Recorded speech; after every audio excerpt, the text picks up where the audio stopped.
En 1969 tuvo lugar uno de los conflictos bélicos más particulares de la historia y especialmente de América Latina.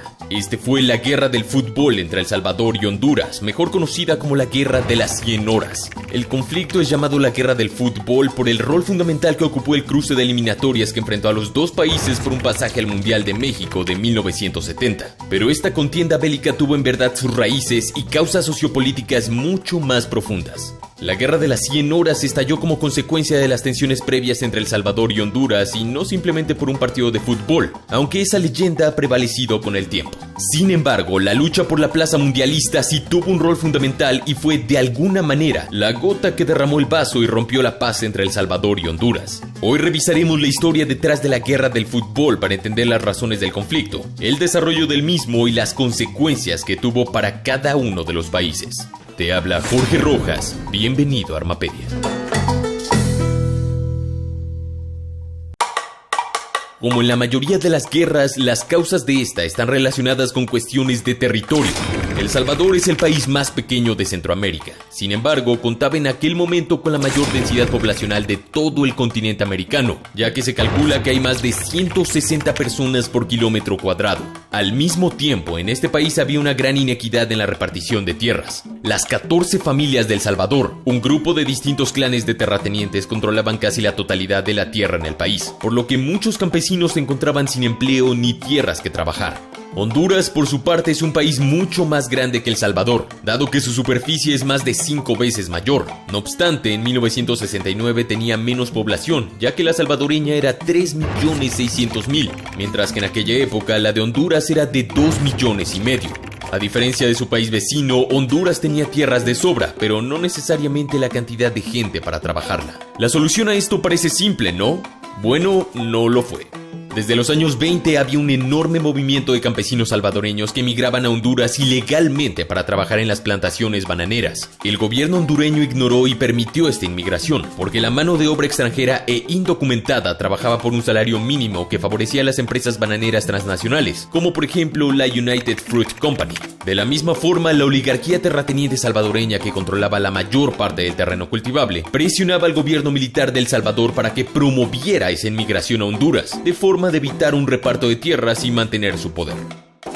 Para finales de los 60, alrededor de 300.000 salvadoreños trabajaban en las haciendas hondureñas. 1 de cada 5 campesinos en Honduras era de El Salvador, un enorme 20%. Por supuesto, esto generó mucho resentimiento en los campesinos hondureños, quienes perdían su trabajo o debían trabajar por un salario menor para hacer frente a la competencia salvadoreña. Esto llevó a numerosas protestas que obligaron al gobierno hondureño de Osvaldo López Arellano a realizar una reforma agraria que entró en total vigencia en 1967. Según esta, la tierra de los inmigrantes salvadoreños sería redistribuida a hondureños y los campesinos originarios del Salvador serían echados de Honduras. El gobierno de El Salvador se negaba a recibir a estos campesinos, porque no quería hacer una repartición de tierras equitativas. Esto dio lugar a un tira y afloje. Mientras Honduras quería deportar a los salvadoreños, El Salvador se negaba a recibirlos. La relación entre gobiernos y poblaciones ya para ese momento se fueron tensando cada vez más en consecuencia. Los medios de ambos lados también jugaron un rol importante, aumentando el odio y las miradas despectivas sobre el otro.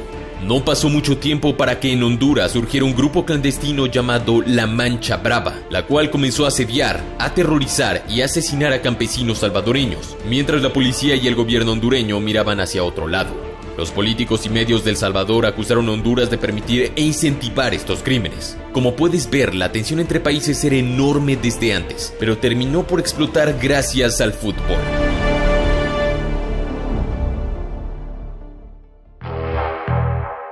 Que la Copa del Mundo de 1970 fuese organizada en México dejaba una plaza vacante para una de las selecciones de Centroamérica. Honduras y El Salvador lograron superar sus grupos y enfrentarse en una semifinal por ese lugar. El primer partido entre ambos tomó lugar en Tegucigalpa, la capital hondureña. Los hinchas locales armaron un enorme alboroto frente al hotel que hospedaba la selección salvadoreña, de forma de no dejarlos dormir a pesar de que el partido era en la tarde. Finalmente, Honduras ganó 1-0. La primera batalla, aunque metafórica, se resolvía a favor de los hondureños, pero la primera baja real era salvadoreña, ya que una joven muchacha llamada Amelia Bolaños no resistió la derrota de su selección y acabó con su propia vida. El que esta joven se quitara la vida fue utilizado por los medios y el gobierno de El Salvador para crear más furor nacionalista y aumentar la rivalidad contra Honduras. Incluso el funeral de Amelia fue emitido en televisión y contó con presencia de autoridades nacionales. Por supuesto, de más está decir que la revancha en San Salvador se jugó en un clima más que hostil. Los hinchas salvadoreños también realizaron alboroto frente al hotel del rival e incluso la bandera de Honduras fue quemada en el estadio y reemplazada por un trapo sucio.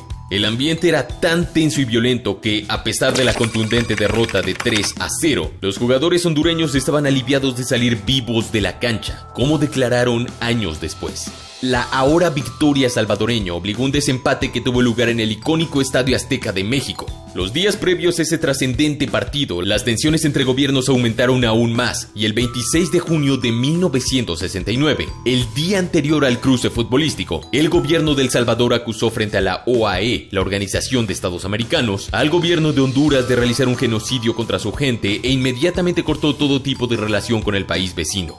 Con este marco, en vez de cancelar el partido o hacerlo sin público, la organización del encuentro y la CONCACAF decidieron seguir adelante. Entre los hinchas salvadoreños y hondureños se colocaron 5,000 policías mexicanos. El partido se desarrolló apasionadamente. En el tiempo regular, ambos equipos terminaron con 2 goles, forzando a un tiempo extra, como si no pudiera ser más dramático que eso. En el alargue, un tercer gol salvadoreño por parte del jugador Mauricio Pipo Rodríguez le dio el pase a la final de las eliminatorias a El Salvador.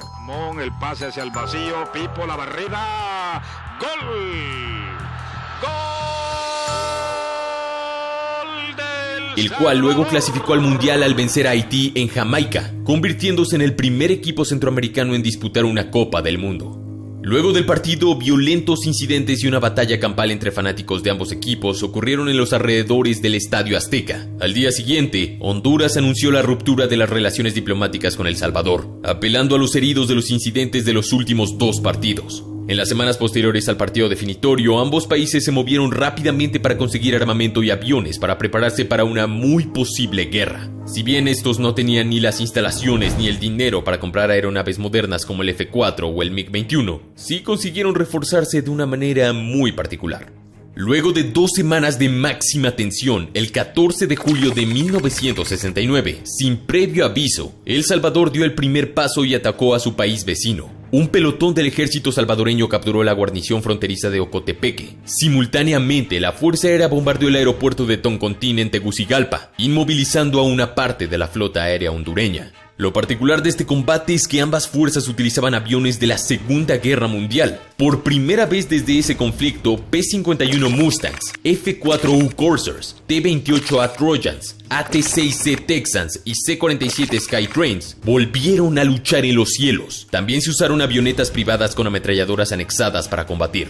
Es algo muy loco de imaginar que casi a principios de los 70s hubiera aeronaves de esta antigüedad luchando en feroces dogfights. El ejército de El Salvador, que tenía una relación más cercana con Estados Unidos, estaba mejor armado y era más grande que el hondureño. 2 años antes del conflicto, El Salvador tuvo un rearme masivo en sus fuerzas militares. Compraron a países europeos rifles de asalto HK-G3 y ametralladoras HK-21, obuses M56 de 105 milímetros, morteros de 120 milímetros M74 e incluso compraron a Yugoslavia morteros universales VM52. Eso sin agregar que dotaron de ametralladoras M2 Browning a sus aviones de combate de la Segunda Guerra Mundial. Este siguió avanzando rápidamente sobre territorio enemigo hasta que, al día siguiente, se encontraba no tan lejos de la propia Tegucigalpa. Como respuesta, las fuerzas de Honduras lanzaron una contraofensiva terrestre y aérea. La primera fracasó, pero la segunda bombardeó exitosamente la base aérea de Ilopango y el puerto de Acajutla, e incluso lograron cortar la línea de suministros y la logística del enemigo.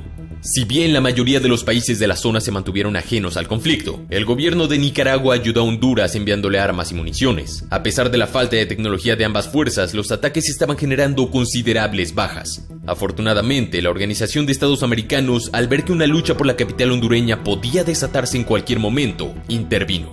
Esta organización exigió el inmediato cese al fuego y el retiro de las fuerzas salvadoreñas. Si bien El Salvador se negó inicialmente, el 18 de julio aceptó esas condiciones a cambio de que Honduras asegurara la seguridad de los salvadoreños inmigrantes. Luego de una ardua negociación, El Salvador finalmente retiró todas sus fuerzas de Honduras el 2 de agosto, dándole final a la Guerra de las 100 horas, como fue conocida. ¿Quién sabe cuál hubiera sido el desenlace si se hubiera prolongado más esta guerra?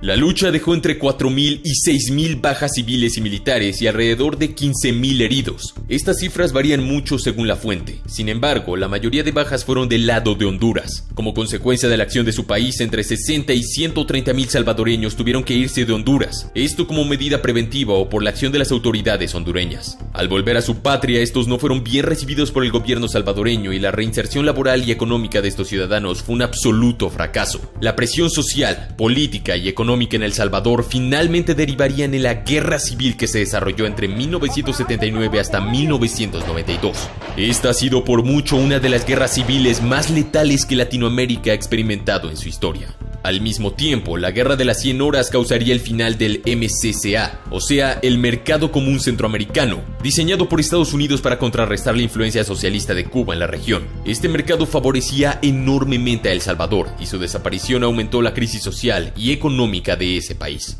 Si bien la guerra del fútbol solo duró 4 días, más de una década debería pasar para que ambas partes llegaran a un tratado de paz en Lima, y recién en el Tribunal Internacional de La Haya en 1992 se cerraría el conflicto con una sentencia que determinaba que un territorio en disputa de 400 kilómetros cuadrados, conocido como Los Bolsones, quedaría mayoritariamente en control de Honduras para detrimento de El Salvador.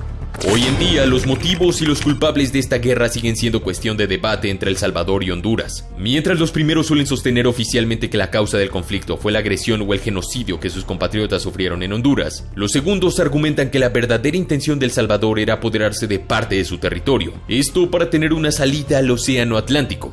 De cualquier manera, ambos países coinciden en que el fútbol, aunque jugó un papel importante, no fue el verdadero causante de la guerra. Incluso las palabras de Mauricio Pipo Rodríguez, el hombre que le dio la victoria a El Salvador en el Estadio Azteca, reflejan esto. Los combates ya estaban arreglados. El fútbol no provocó esa guerra, fue solo una excusa.